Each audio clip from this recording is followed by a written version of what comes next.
Welcome to St. Louis on the Air. I'm Don Marsh. It's time for the Bard and Forest Park, that is, the 2018 season of the Shakespeare Festival St. Louis. Romeo and Juliet is this season's feature, perhaps the most famous of Shakespeare's plays. Perhaps. Joining me in studio are, as of today, Tom Ridgely, the brand new Executive Director of Shakespeare Festival St. Louis. Elena Arauz is directing this year's production. Thank you so much for being with us, folks. Thank you. It's an exciting time for you. Tom, congratulations to you. Hour 3 of the first day, right? It is, yeah. You caught me at an exciting time. How well familiar are you with what's happening here later this week and next week? Well, I've been getting up to speed quickly. I was out a couple weeks ago for the gala, and I got to check out the first part of the first rehearsal of Romeo and Juliet. And so I've gotten a really nice taste of Elena and her vision for this piece, and it's really, really beautiful. So I can't wait to get back in there when they move into the park this week and see what's shaking. Elena, I get the impression from what I've read that this is a different kind of production of Romeo and Juliet. I don't know if I would say different, but I think unique, perhaps. I would say that what I'm really leaning into is what I think Shakespeare is trying to do, which is to give us an allegory, which is not about, unlike some of his other plays, setting a Romeo and Juliet in a time or place that's really specific. I mean, yes, he set it in Verona, but it's much closer to the British government and British societal rules than it is to anything Italian. So I think what he's really doing is setting up a story which is really more invested in character and plots, and in that way I think he has a clear message that he wants to get across and a clear question that he wants his audiences to think about. And so we're leaning into that question and really playing with why this play for this St. Louis audience at this time. Well, this play, as you indicated, this play can be set anywhere. I think of West Side Story and the streets of New York. That's Romeo and Juliet all over again. Exactly. And you've got some music in this production. Yeah, I'm really thrilled to be working with the band that I've worked with now. I think this is our 7th production together. And they're this wonderful band that I actually originally met in Omaha, Nebraska when I was working out there. And now it's a combination of some living in Omaha and some living in New York City. And they'll be playing live the whole show. And they're just wonderful musicians. Tom, this is outdoors, obviously, and St. Louis weather, as we've learned most recently, can be very, very fickle. How much do you worry about that, and how are you prepared to deal with weather if it happens? Well, there's a certain amount of relief when it comes to weather, I think, because that's the one thing that's completely outside of our control. But it's one of the joys, I think, of free outdoor Shakespeare is that you are plugged in not only into the life of the city, and the people that we share this space with, but also with Mother Nature. And so if it's a warm night or a muggy night... it will be. Yeah, there'll be plenty of those, I'm sure. Or if a little rain starts to fall, then that just sort of makes it that much more of a unique experience. So, the festival is a very dogged enterprise, and so it has to be coming down pretty hard for the show to be called. We like to give people what they showed up for. Do you have much experience in outdoor theater? I've been lucky. I've worked at the New York Shakespeare Festival, the Oregon Shakespeare Festival, the Old Globe out in San Diego. So yeah, I've spent some time, some muggy summer nights, teching away in an open air theater. But there's really nothing like it. I mean, I know from sitting in those spaces that you never feel quite as involved in the life of the city as you do when you're at one of those performances. Elena, what kind of challenges for you outdoor theater in a place like St. Louis?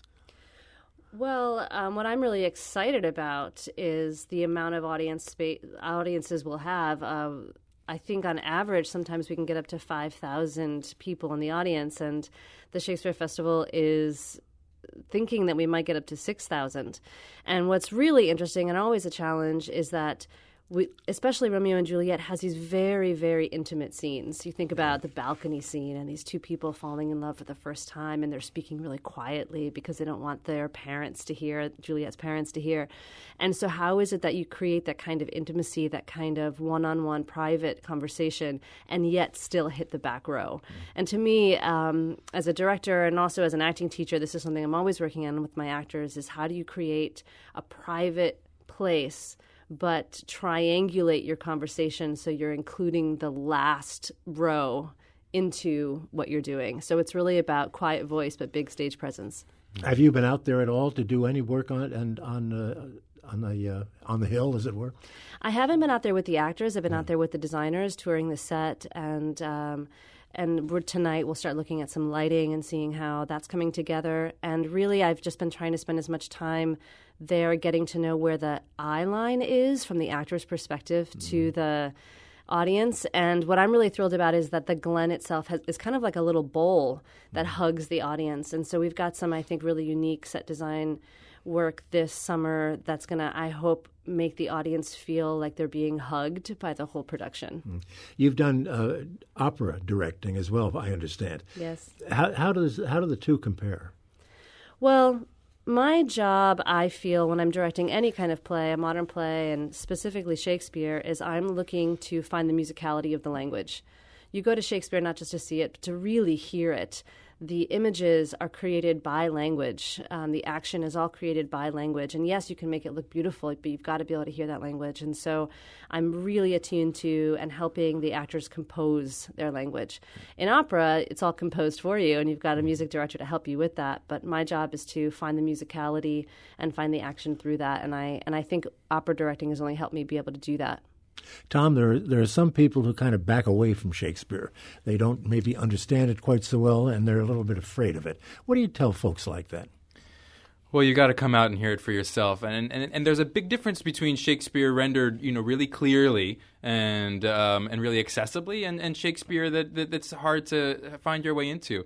And the fact of the matter is, these plays are 400 years old, so that's where the skill comes in. And when Elena talks about finding the musicality, it's really about unlocking the rhythms and the sort of the scoring that Shakespeare wrote into his plays, so that it hits our ears as clearly and as easily to understand as contemporary speech. And it's possible, and I think they'll hear it if they come out and see it in the park. Elaine, if they've been around for 400 years, something must work, correct? Exactly. Well, I think that a lot of people get turned off easily by Shakespeare either from just reading it, and Shakespeare's really hard to read. It really needs to be spoken out loud, and when you see it, you start to realize it's one big action-adventure movie. The play is full of these amazing sword fights and these amazing love stories and these intergenerational fights, and you start to realize, it's that version of contemporary action and superhero movies. When we talk about Romeo and Juliet or so many of Shakespeare's plays, they've been around for so long and done so many different ways. When you're preparing to direct and work with it, what do you look for in terms of giving it something new? I mean, you've got a garage band involved in this one, so there's number one. But you must look for ways to make it a little bit different. Yeah, I don't think I necessarily set out to say, okay, how can this one be different? I set out to say, why this play for right now? And that was actually one of the reasons I was most excited to come to St. Louis to do this, because I feel like this is a big story that needs to be told right now across the country, and certainly in many of our cities, and, a city with the history that St. Louis has had in the past couple of weeks or past couple of months. The play is really about a divided city. It's divided by generations of hate. And in fact, what's so interesting about the play is these two families hate each other and they can't actually remember why. It's never specified why they hate each other. They just know it goes so far back that the older men are training the younger men to fight and to fight your enemy. And I think what Shakespeare is saying is you've got to be careful. You've got to be careful when you teach hate. And so I'm interested in how does this show look like St. Louis, look like the population of St. Louis, and how is it that the audience can feel that they're seeing something that's contemporary. We're not putting actors in very historical clothing where it really looks modern. The music is very modern. The look, the set, the costumes, everything speaks to today. Though, of course, they still have swords because swords are really cool. I understand what you're saying about St. Louis, and you're absolutely right. But it's much broader than that. I mean, if you look at the country as a whole, exactly. You're seeing exactly the same thing. Mm-hmm. Yeah, we're a very divided government, divided populace right now. And I think what Romeo and Juliet really asks of us is how do we look across whatever divide we're feeling and ask, what do I need from them? What do I have to learn from them? And I think that the whole country should be thinking about this. It's certainly not just the city. Tom, is that something you've thought about at all in terms of the relationship between this play and these times? Absolutely. I mean, what Shakespeare gives us in this play is just a really incredibly insightful look at a social dynamic and at what happens when a tribal mentality really takes over. And Elena's point is spot on in that it has really little to do with any particular issue or value that these two groups share or don't share.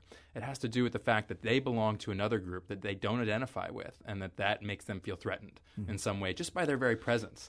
And so I think that's something that we feel, as a nation right now, that there's a half of the nation that belongs to another group that we have a very, very hard time understanding. And we aren't even really sure what the actual issues are. But the labels and the identities that come along with it are loaded with an incredible amount of emotion. And so a play that can give you that and those beautifully intimate balcony scenes that Elena was talking about, and plus this third, almost sort of spiritual element where there's some larger force shaping events. These star-crossed lovers, this father, trying to guide things and shape earthly events. It really does give you everything. Yeah. Let me put it to you this way: the role of theater in exploring issues such as the ones we're talking about here today. It always has played that kind of a role to a certain degree, hasn't it? It has, absolutely, and like everything, Shakespeare put it best when he said, the point of the theater is now and always has been to hold the mirror as 'twere up to nature, and just to sort of reflect it back to us. And I think that's what this play does. It sort of gives us a picture, sort of startlingly, for a play written 400 years ago, of what's going on right now. And then that will hopefully sort of linger and allow us to be a little more conscious about how we go through our daily lives.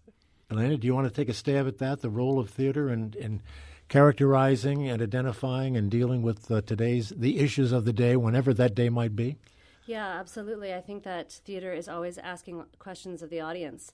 And, if you look back to the ancient Greeks, what you would call today the medical center that the ancient Greeks would go to happened to be right next door to the theater. And oftentimes the quote-unquote doctor, you could call them, would say, oh, that's your problem? I'm going to prescribe that you see this play.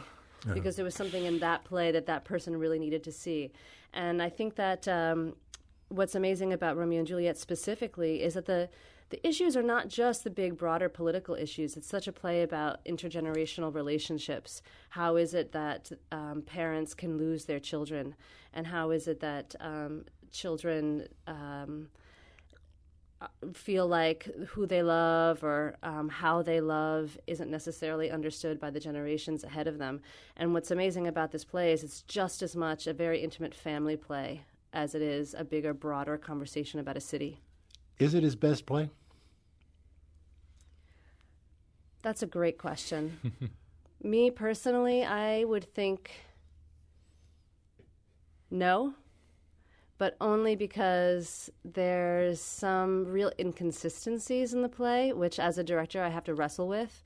Just inconsistencies in terms of time and place and just inconsistencies in the characters themselves. But I will say it has some of the most beautiful language.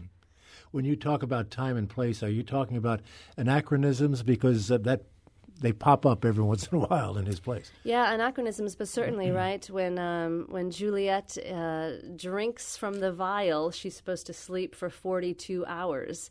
And yet everything that happens is from between then and when she wakes up is really only about 24. So you're trying to always sort of mangle the time in some new and interesting ways to make it actually all make sense for a contemporary audience. And how might you do that? Well, we certainly cut the play. The play probably, as if you were to read it, reads well into close to 4 hours if you were to read the whole thing. And as much as I think audiences should hear Shakespeare, I don't know that I want to hear 4 hours of it. And so we've cut it down to something manageable and really highlighted the scenes that speak to those bigger ideas of a city that's polarized, the familial relationships, and then certainly love. And, of course, the only way you see love is hate.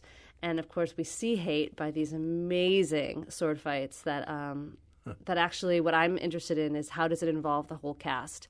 They talk about these civil brawls, and so we don't just have two people fighting each other. We actually have the entire cast. How about directing sword fights? I mean, they have to be closely choreographed. They're intensely choreographed for safety, and we're really lucky that we have an amazing fight choreographer who is an expert, who is in rehearsal with us every single day.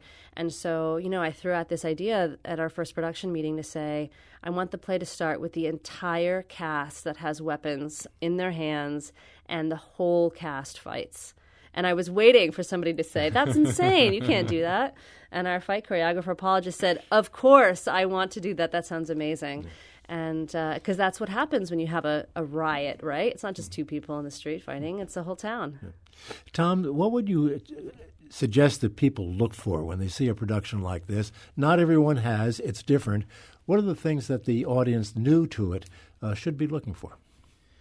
Well, I think that the great thing about coming to see a production is that the show will point you in directions. I mean, obviously, I think it's always fun to sort of look at where you can relate to the story. If there's a moment with parents that reminds you of a moment with your parents, or if there's a moment with the lovers that reminds you of your first love.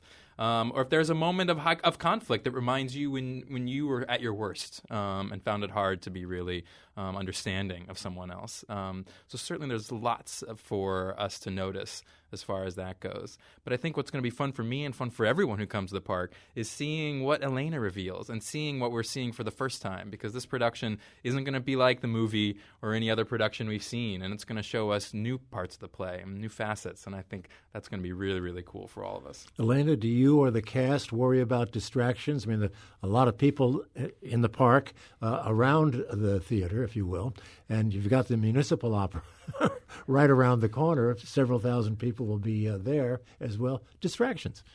I'm hoping that we're going to distract a few other people. No, I think that there's a real great tradition in summer Shakespeare, and Shakespeare's really meant to be done outside. Mm-hmm. And I'm really excited for what will become a distraction, because in the end it becomes part of the play.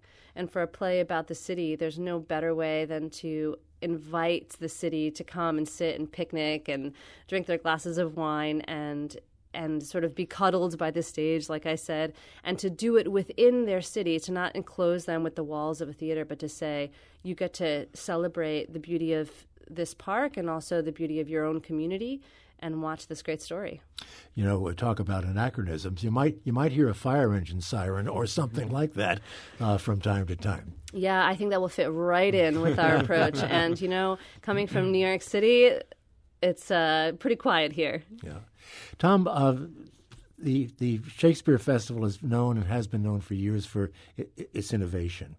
You're brand new to the job. Maybe this is unfair, but what are you thinking about in terms of the future of the festival and what you're going to be doing? Well, there's a lot of things, and obviously I am just sort of figuring that out. But the two big questions, really the one big question I have is how can we bring this experience, the experience that people are going to have in Forest Park in June, and how can we bring that to more and more people of St. Louis? So who are we not reaching? Who's not coming to the park? Who's never going to come to the park? And how do we include them in this culture and in this conversation? And I think that goes, definitely to every corner of the city, and it really goes beyond that to the region, because St. Louis is obviously the hub of a pretty big area. And I think as arts organizations, it's our responsibility to be in dialogue with them too, because when you think about the big divides in this country, that's got to be one of the biggest, right? Between the people who live in a vibrant urban space like St. Louis and people who live way far outside of it into a much more or less populated, rural area. And so if we can bring those experiences and start getting those two groups talking together around Shakespeare, then I'll be really, really happy. Well, not everything that you do is in the park. I mean, there's other things going on at other times of the year. Absolutely. Yeah. There's a huge educational tour that goes out to dozens of schools in the city and in the region. And of course, there's Shakespeare in the Streets that does go into different neighborhoods far flung from Forest Park. What do you know about St. Louis, Elena, aside from what you learned about Ferguson and some of the split here? Yeah, well, I have family here in St. You Louis. do? Yeah, Oh, wonderful. And actually, my father-in-law is from St. Louis, so I've been hearing about St. Louis for quite a long time. I've been to St. Louis before. Actually, when I was an actor and I was on tour, I spent some time here, and I Honestly, and I am really honest about this, I'm a big NPR fan, and I've been learning a lot about St. Louis by listening to this station, and where I'm staying, and also in my car on my way to rehearsal every day. And I feel like that's one of the greatest ways, I think, to get to know what people are talking about, what conversations they're having, and what questions people are asking. Well, we're thrilled to hear you say that, and that we're useful to you in that way and more. Absolutely. Tom, less than a minute left. What drew you to St. Louis, if you can tell me in less than a minute? Well, I was really looking for an organization that was woven deeply into the fabric of the life of the city. And I think the way the festival has, as you mentioned, established a presence not only in the park but in lots of different areas makes me really thrilled by the possibilities of what Shakespeare can do to move the culture and the conversation forward. Well, great success to you. We hope during your time here. Congratulations again on the appointment. And Romeo and Juliet, you have preview performances May 30th and 31st, correct? And then you begin for real, if I can put it that way, on June 1st. That's right. Thank you so much for being with us. Great to see you. And as they say, break a leg, Elena. Thank you. Elena and Tom, thank you so much. Archive versions of past St. Louis On the Air programs available for download or podcast at stlpublicradio.org/STLonair. St. Louis On the Air is a production of St. Louis Public Radio, 90.7 KWMU. Thank you for listening. I'm Don Marsh.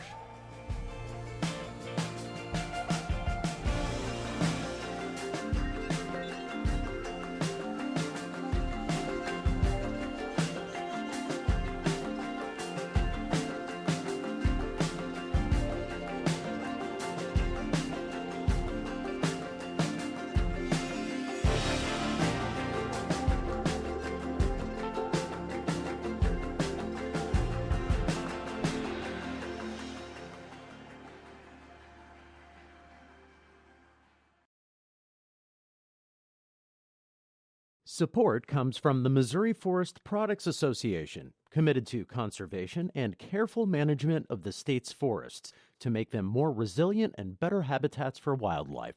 ChooseWood.com.